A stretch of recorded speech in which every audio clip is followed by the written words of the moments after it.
Kang Rian, kalau misalnya itu diarahkan kapan, jam berapa, di mana, itu jelas kah?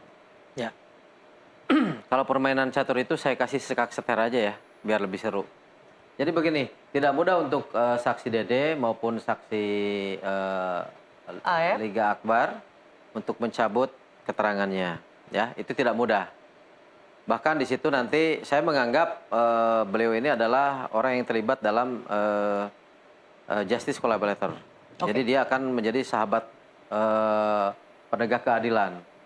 Selanjutnya saya katakan bahwa harusnya narasi yang disampaikan oleh saudara rekan saya ini lebih lebih apa namanya merespon. Tapi saya lihat data-data saja. Karena begini, saya masih meyakini bahwa peristiwa hukum adalah barang buktinya fiktif, pelakunya fiktif, dan tersangkanya fiktif. Karena apa? Sekarang bolehlah beliau mengatakan bahwa apakah ini proses kecelakaan atau pembunuhan, dibawa ke pembunuhan. Sekarang kalau kita mau mencari kebenaran material di dalam hukum acara kita, bisa nggak menampilkan, ini produk putusan loh, produk negara.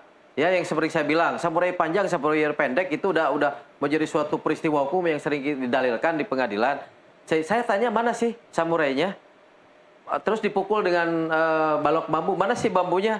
Saya yakin polisi juga dimanapun bisa lah mengidentifikasi bahwa barang bukti itu di situ meninggalkan jejak kejahatan. Ya, makanya saya pertama menangani perkara di mana ada suatu peristiwa hukum yaitu pembunuhan, di mana di situ tidak dimunculkan bukti forensiknya sampai saat ini. Saya mau tanya, ya, termasuk saya juga mengkritisi yang disampaikan saudara rekan saya tadi di sini bahwa kita lihat saja nanti kan. Nah, sekarang kalau sering jadi pertanyaan, karena mungkin seseorang itu diarahkan mengaku bukan kata saya, kata Liga Akbar dengan Rudiana, semua publik sudah tahu loh.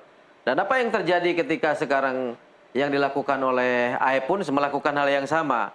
Berarti telosnya adalah peristiwa hukum ini tidak ada satu saksi pun berguguran. Silakan masyarakat menilai sendiri. Tapi saya juga tidak ikut mengkritisi lebih lah.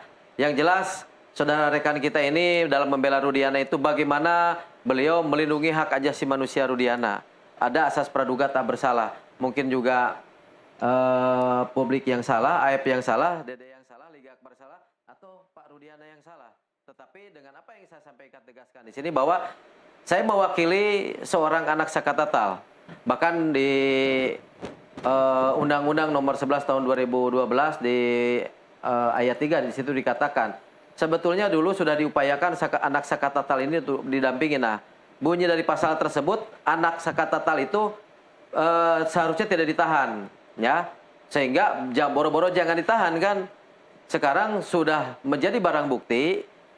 Bayangkan ketika statement Sakatatal yang menyampaikan di stasiun televisi menyatakan bahwa saya dikasih air kencing, saya digebukin sampai tangan saya patah segala macam. Itu sebetulnya bukan pernyataan yang mudah bagi Sakatatal ya. Makanya Sakatatal melawan. Kenapa? Setiap manusia itu butuh keadilan di dalam hidupnya untuk merehabilitasi nama dia agar menjadi Sakatatal sejati. Oke.